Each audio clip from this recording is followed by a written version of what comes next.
Welcome to Aromatic Chat, the podcast that introduces you to registered, clinical, and certified aromatherapists around the world. Every other week, my baby girl sits down with a different aromatherapist to learn about their aromatic journey and how they use aromatherapy in their lives and their businesses. Aromatic Chat is produced by Lemon Balm Coaching, and my daughter Melissa is your host. She is a master transformational coach and a registered aromatherapist. Hey friends, welcome to episode number 66, Aromatic Chat with none other than Madeleine Kerkhof. Madeleine is an educator in clinical aromatherapy, AquaCare, and other complementary therapies. She integrates complementary therapies into mainstream healthcare. She's a speaker and author and specializes in care for the frailest patients in elderly and dementia care, in oncology, pain management, and palliative and end-of-life care. I am thrilled she said yes to being a guest on Aromatic Chat, so let's get started. Madeleine, I am so honored to have you on the podcast. My goodness, thank you so much for taking time out of your very busy schedule to chat. Thank you. I'm honored to be with you. I'm looking forward to it. Excellent. The very first thing I love to do is to just get the story, because I feel like it's the stories that connect us, and it makes you more real. Because if there's aromatherapist listening to the podcast, more than likely they've heard the name Madeleine Kerkhof, and maybe even put you into a category that might be a little bit out of reach. But you're still human. You're still a person, and you have your story. Don't forget, I'm still a human being. Yes. So yes. I would love to hear your story, how you started out, how you ended up doing aromatherapy, and then how you ended up doing the type of aromatherapy that you do. Well, it's actually very simple, because my childhood passion was becoming a nurse. And I went into nursing at just shy of 18 years old. And I went into training to be a nurse, and what I was up against in the hospital, and also I worked in a nursing home prior to my education, was that we were only talking about the diagnosis and not about the human being, speaking of human beings, with the diagnosis. And so I felt highly frustrated that I couldn't be working more holistically. And although I don't think I really grasped the concept of working holistically at 18 or 19 years old, but I knew that something was missing, and I just, and my mother, actually, she was a nurse, and she used to work in her day, back in the day, in like the 1950s, not only with her, nurses training, although pharmacology hadn't reached its level that it is now. She worked with real nursing techniques like a hot poultice or things like that. And she used to make her own St. John's wort oil. And so I think that's where the seed was planted a little bit. So I quit my job, and I searched for what could I do more. And after a while, I did some other stuff. And after a while, I ended up in different countries. I worked in a health clinic at the Black Sea coast, and I trained mostly on the job there. Hydrotherapy, aromatherapy, herbal medicine. I went on to do all kinds of classes and courses. The last one I did was with Rhi in Provence, with Rhiannon Lewis in Provence, which so that is between my nursing career in 1985, I quit, and 2000, and not too long ago with Rhi. There's so many things have happened. And so I wanted to not per se work as a nurse anymore, but I wanted to offer patients more care for everything what went on in them. I'm not saying it very eloquently, I know, but so not only the physical thing. I wanted to know what made them tick, what made them smile, who is that person? And if you talk about, many people have heard of Madeleine Kerkhof, but she's also a human being and a person. And then, I wanted to know about them and also what would make them feel better. And also I thought that not all the attention should go to the illness or the complaint or the sickness, but also to part of the body or something that would make them happy. So we could reach a different kind of balance. Mm-hmm. That is actually my background. And I went through some really traumatic times in the last 15 years or so. I lost my husband to a cardiac arrest in 2011. And that was, of course, a turning point in many respects. Of course, you can understand that. Because we loved each other very much, and it was so early for him to die.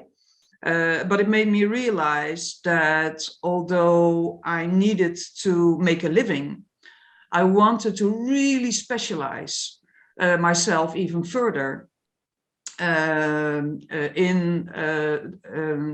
aromatherapy and other complementary therapies for the very ill and dying, for the most vulnerable patients.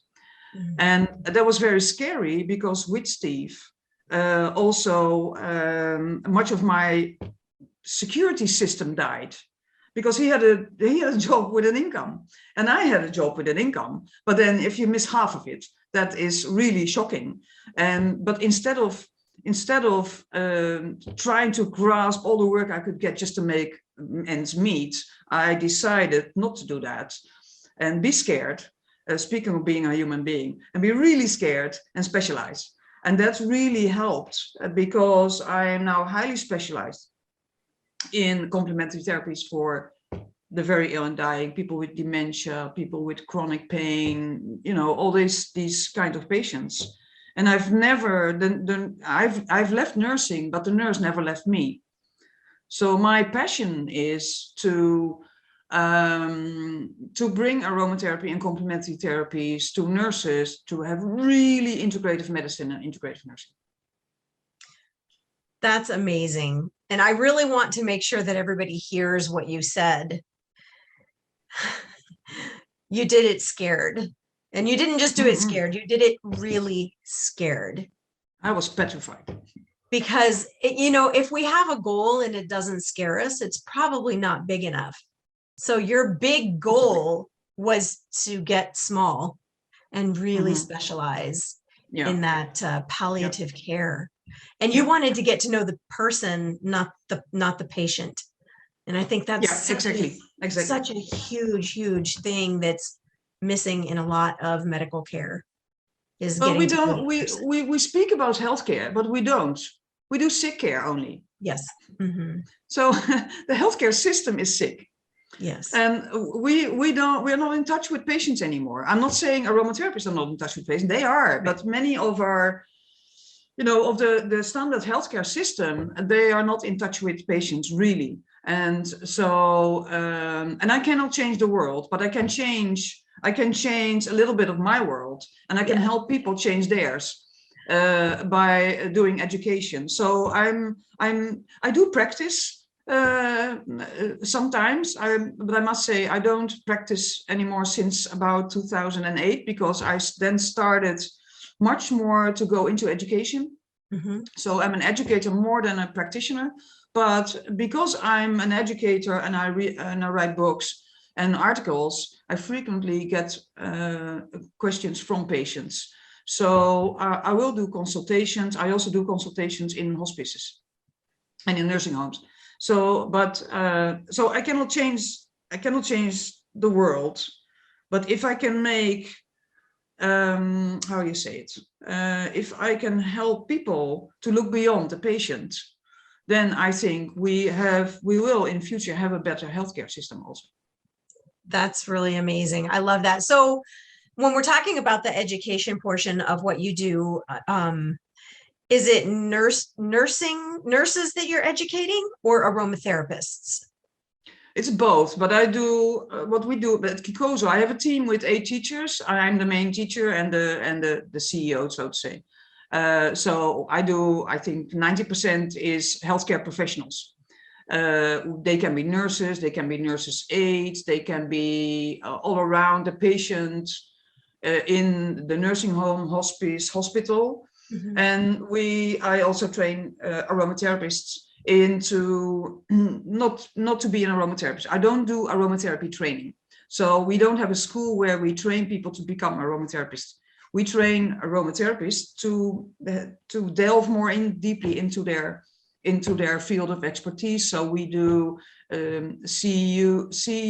do you say it? Continuing education. Mm-hmm. We do continuing education for pain management, palliative and end-of-life care, oral care, wound care, all those highly specialized things that you need to be an aromatherapist before you come to class. And we do it also online. And that, of course, was necessary during COVID. Although it's not exactly the same, it's never the same as being really in person in class, but it works. And I make it come to life by sending a course pack with all the aromatics we discuss. And so people can have a tiny little vial, but still have a live experience with me. But, my passion is to integrate aromatherapy and also other complementary therapies, because I want to emphasize, I don't only teach aromatherapy, because you can have the whole complete picture by using other forms of therapy alongside. And I want to bring that into the nurses' profession. So nurses, aides, everything to do with that. That's beautiful. And I'm glad you mentioned that your courses are online, because I was going to ask you, you're in the Netherlands, correct? Yep. Yeah. Yep. So that's a nice country to visit, mind you. Mm-hmm. Before COVID, I used to do a week in May or June. So you would have the best of the springtime in the Netherlands. You could go visit the Kerkof and everything the Netherlands has to offer. And then you or your partner could come to class. But because you're online, people all over the world can come to your classes, nurses from... Yeah, it was really interesting. Last year we had a class on dementia care, and we had people from the Cook Islands, a person from the Cook Islands. I had someone from Greece. I had someone from Hong Kong, so they come from, and from the US, of course. So they come from all over the world. And that is nice, because then we can, again, interconnect. Yes. Building the community is huge. Yeah, building community. And now we have ICANN, as you know. That is, I'm a fellow of ICANN. I'm a really proud fellow of ICANN. So that is the most brilliant initiative by Rhiannon and her team, of course, to really build a community which is built on trust and respect and, safe communication, that you feel safe within the community rather than being bashed about something on Facebook. Not necessarily against Facebook, but, social media. They're horrible. Yeah, they're necessary, I feel. But they're horrible because some persons, they feel that because they're behind a screen, they can just bash and lash out at people. And that is not happening at ICANN. At ICANN, we may be different, but we all have our noses pointed in the same direction because we have a common goal. Right. And that is to really make aromatherapy part of everyday life, but also everyday medicine. Beautiful. So you said people do still seek you out for consultations. Yep. What would you say is the most common thing that you see when people contact you? Well, the thing is that, and I think that many of my aromatherapy peers will recognize that, is that and anyway, in my practice, we see patients that have tried it all, and now I need to rescue them. It sounds a bit blunt, but I didn't mean it like that. I can be rather blunt, actually, black and white and all that, and there are not 50 shades of gray, just a few.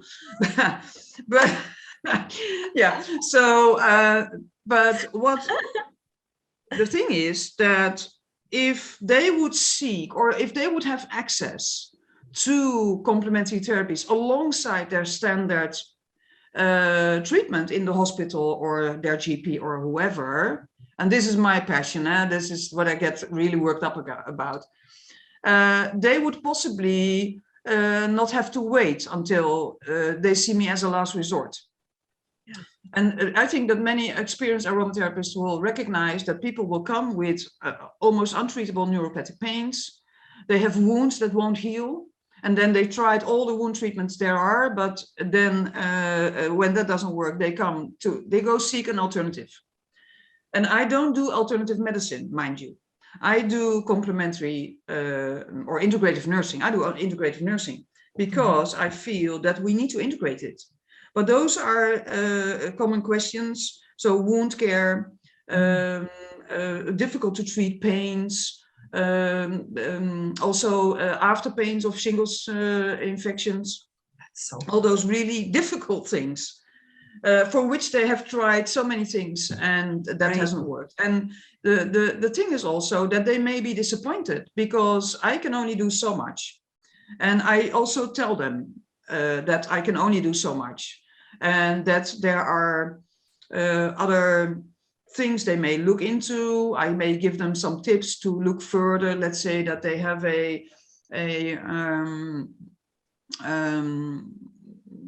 how can I say that? That they have extreme neuropathic pains, that they need to also look at nutrition. They also need to look at other lifestyle things.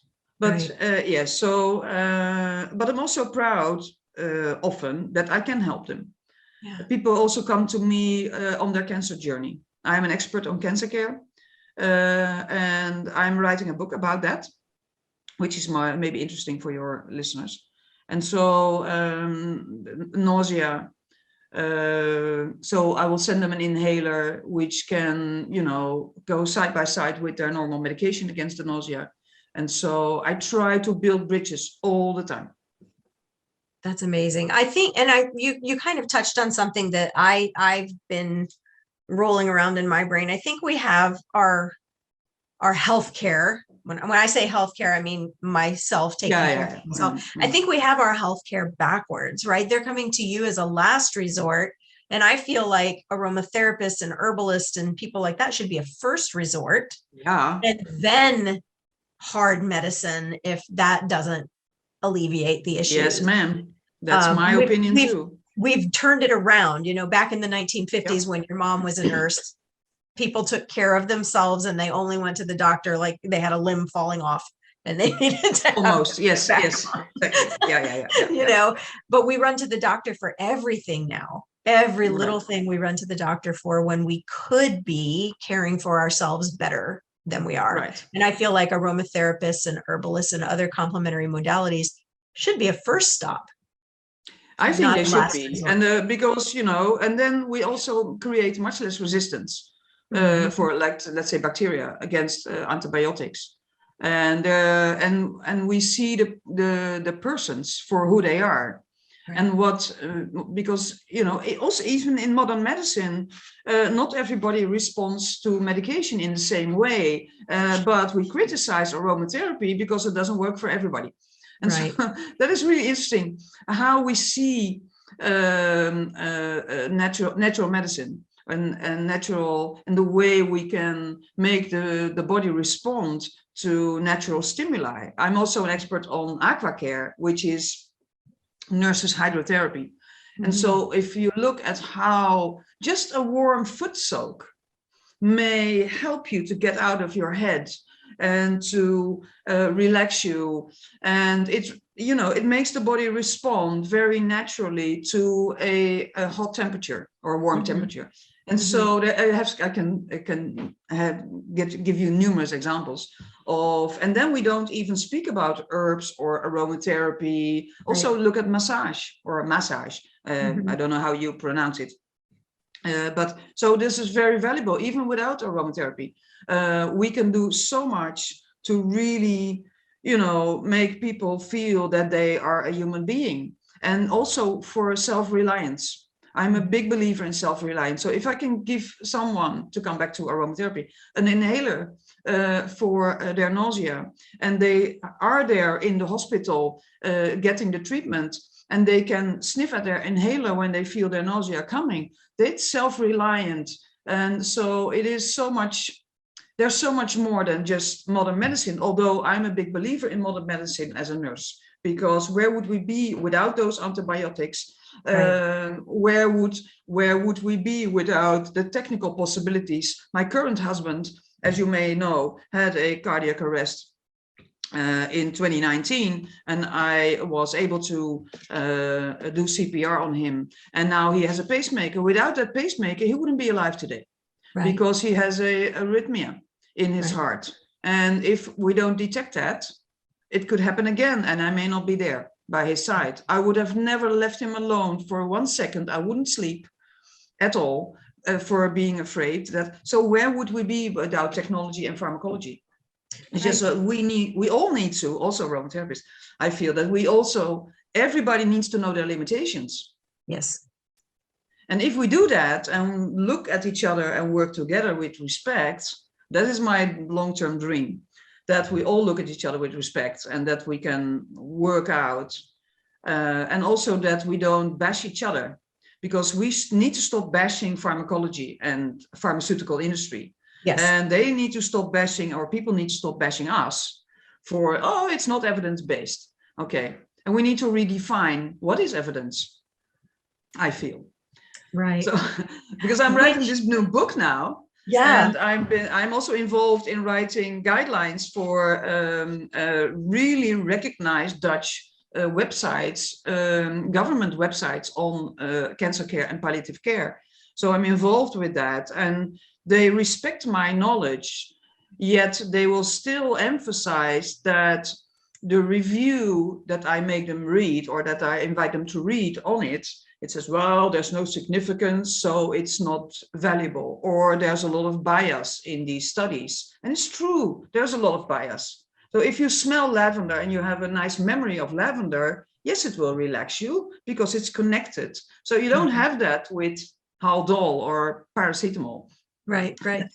Although there is, of course, an expectation that if you take paracetamol, that will make your pain go away. So you will have bias just slightly.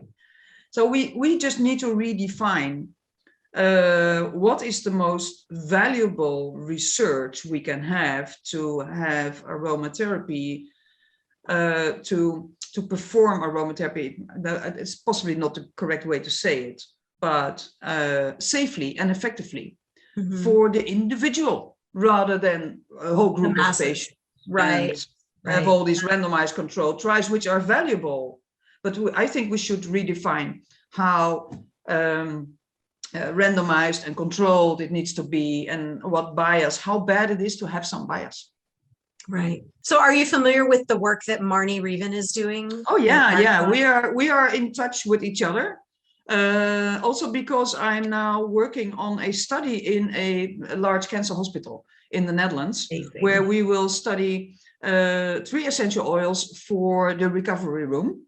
And that is now not in progress yet. It is now approved by the board and by the ethical commission of the hospital. And I'm in touch with Marnie, so we can get it right, or as right as possible with the demands of today's research.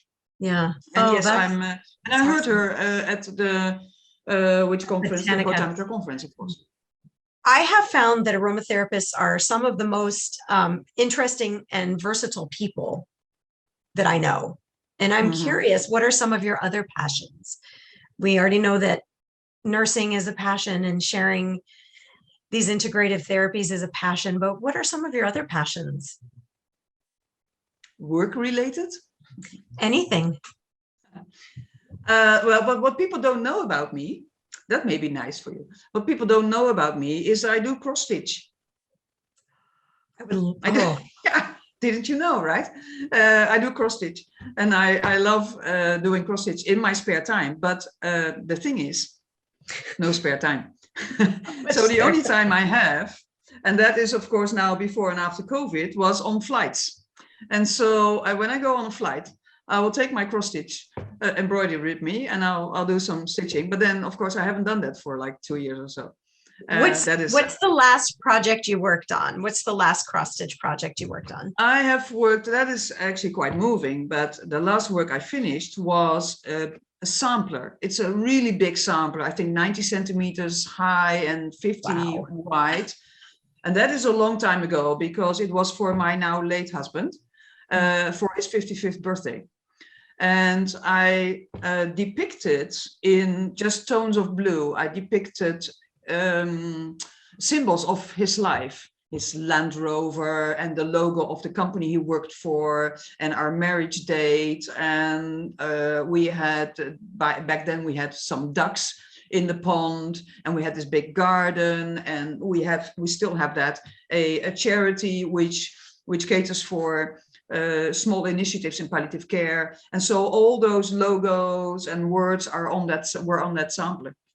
And so that was my big project. And I'm now working on just a little, not a cardigan, just a little vest.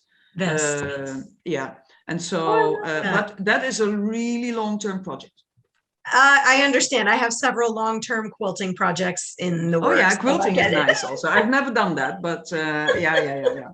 And my other passion, of course, is my work and my husband. Oh, that's beautiful. Case and I do everything together. And we have a really big garden where Case does the majority of the work. He does it, and but I have designed the garden, and we have aromatic plants. And I'm an old, well, not old, but I'm a herbalist at heart also. And so I love working with plants and being in nature. And so, yeah, and it all comes together because I cannot see myself separate from my work. It is me. Right. It is not, you know, this is me. This is my total Madeleine is all that. Yeah. You don't hang up your coat at the end of the day and say, I'm done being Madeleine. No, I can't. I don't want to. I don't want to. Yeah. Well, sometimes it can also be difficult because I'm always on. Mm-hmm. Right. But then if I get a WhatsApp in the middle of the night or something with a question of a hospice nurse who is not having night shift, if I'm awake and I have an answer, I'll answer. And if I'm awake and I don't have an answer, I'll tell her I'll find the answer, or try to find it anyway. So I'm always on. But then this patient needs it. Yeah. And many hospices find me and consult with me, or they send me photos. And also a few months ago, I was asked about a cold sores, very bad bout of cold sores for a lady in a hospice. And also the friend of the nurse who asked me, she referred me to the mother of a 3-year-old who suffered from the same, and she was undergoing chemotherapy. And I was so happy that I could be there for them. And we cleared it up in just a matter of days. And that was a very, very moving cases. Could you say that one more time? A really bad cold sore, you did what? I made a gel. You cleared it up in a matter of 2 days. Days, people. Days. Not me, aromatherapy did. I know, but I'm just a mediator. I'm just a mediator between the complaint or the illness and nature. But we think we have to suffer through these things, and in a couple of days, you used aromatics to ease and these were very ill patients with a bad healing tendency. Wow. Yes, and it was brilliant. And on the ICANN platform, you can find some of the cases I've been working with. I published them on the ICANN, not as a case study per se. Mm-hmm. There's also an interesting case of a lady with skin tears, and she's prone to skin tears because she is like in her 80s, and she suffered from dementia, and she had so much pain that even touch was so painful for her that this lady started to associate the nursing care with total pain. And so I made a gel for her too. And in a matter of 2 days, she was already pain-free, and it was also a lot of itching going on because it's a really raw, open skin. And so, and then in a week or so, it was all healed. And now they have this gel available for every time she gets one, because I can't prevent it from happening because of her condition, but I can make it go away. And so now, because she has the gel, she is also more comfortable in general care because she doesn't associate the carers with the pain any longer. So there's so much going on then, and I'm always so honored to be of help there. Yeah, our brains are so powerful, right? She just started associating that pain with every time a nurse came near. I can't even, the poor lady. Yes. Oh, and you helped her just with a gel, aromatic. Not only her skin, I helped her. Mentally. Make the switch in her mind, even with her dementia. It is the power of aromatics. It's also the power of communication. It's the power of seeing the person beyond the patient, because you need to have a certain approach towards very vulnerable patients, which maybe is different from any regular normal person. Right. Yeah. So what are you working on right now that's got you really excited? Well, my cancer care book, of course. When is that going to be published? Well, the bulk of the work has been done in the sense of all the texts. I need to now edit everything. I'm my own editor. I am my own publisher. And so I do everything myself. I like my self-reliance. So I will re-edit all the text. I will go online to look at new studies, just to have them all the most recent studies I can find, to have it at least evidence informed. And so it will be a handbook for nurses, healthcare professionals, aromatherapists who want to know more about.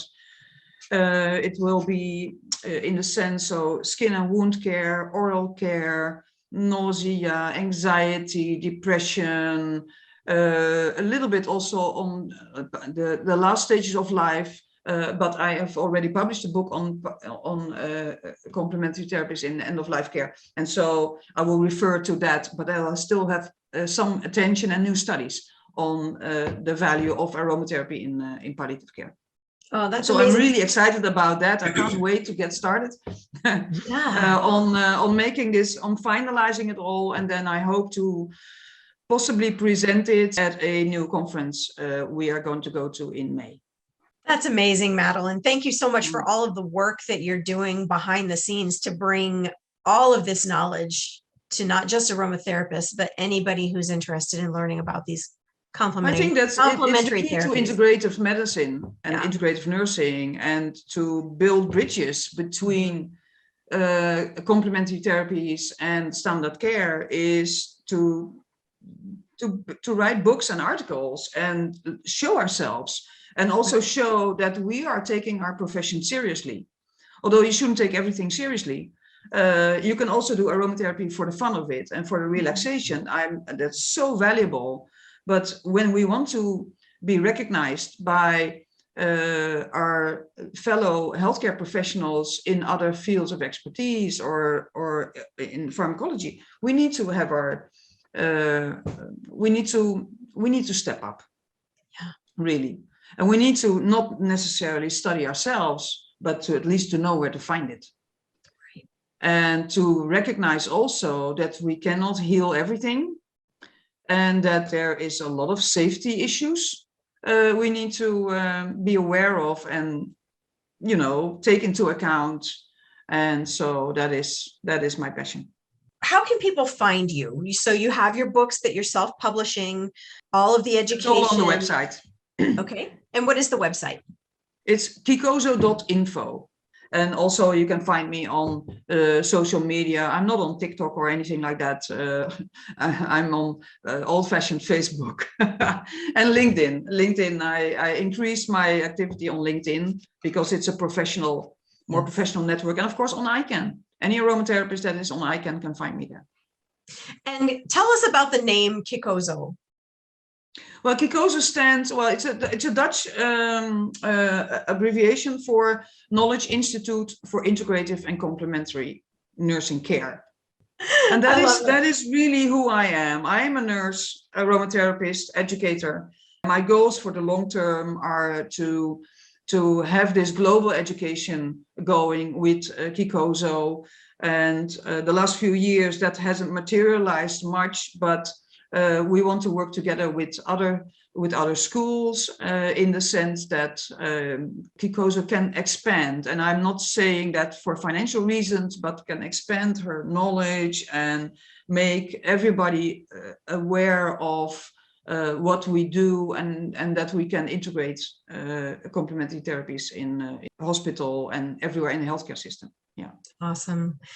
So back at the beginning of our talk, I mentioned that if anybody's in the aromatherapy field, they've probably heard your name and put you into a beautiful category of like amazing aromatherapists. And I know that there are a lot of people, because I've spoken with them, who are inspired by you and the work that you're doing. But I'm curious, who inspires you? Well, my biggest example is Rhiannon Lewis. Like for many people, she is the queen of, and a big inspirator. And Jane Buckle is inspiring for me, or has been inspiring for me. I know she now stopped her work, but one of my first books I bought was by Jane Buckle, Clinical Aromatherapy, back in 2006, and also Eliane Zimmerman who lives in Ireland. But those three are my inspiration. And of course, there are more, I have Tisserand's books, and I do online classes with others. And so, but those three women are my main inspirators. Thank you so much, Madeleine. I know how busy you are with everything that you have going on, writing the book, doing the research, getting Kicozo, all the classes, everything that you're doing. I just appreciate you taking the time out of your busy schedule to chat with me and share who you are with me. Thanks, Melissa. I'm really honored to have been with you, and it was lovely to speak to you, and of course to be able to share my passion. Oh, thank you so much, Madeleine. For those of you who have been listening to Aromatic Chat for a while, you've heard my story, and my mom was an aromatherapist back in the early 90s. But one of the things that you may not know is that 10 years ago, she passed away in hospice care. And it breaks my heart thinking about the experience that she had, because she did not lean into those beautiful aromatics that she learned about back in the early 1990s. One of the things that I think is so important to remember is that when we are under stress, we can't lean into our knowledge. We can't learn new things. And when we're in that state, we are in complete and utter survival mode. So if you have a loved one who is suffering, if you have a loved one who is in palliative care, if you know someone who has someone who is going through the terrible, awful experience of cancer, or if someone is just at the end of their life and on the way out, Madeleine is someone that you can definitely reach out to get the information that you need to be able to bring aromatics into their life in a safe way. I believe that God gave us every single plant on this planet for our benefit, and people who have gone through the process of becoming educated about essential oils and their safe use are the people that you should be reaching out to when you are needing to learn or use or embrace these beautiful aromatics. Thank you so much for tuning in today. I hope you enjoyed this Aromatic Chat episode with Madeleine Kerkhof. She is just really an amazing person, and I was so honored to sit and chat with her. I want to let you know that you can have early access to all Aromatic Chat episodes over at Buy Me a Coffee. As a member of the Aromatic Chat community for just $4 a month, you would get access to every episode before they are released to the general public. And you'd be supporting the mission of Aromatic Chat of connecting people with the aromatherapist that meets their needs. So hop over to buymeacoffee.com/aromaticchat and become an Aromatic Chat supporter today. Be sure to check out the show notes for any links mentioned in today's episode.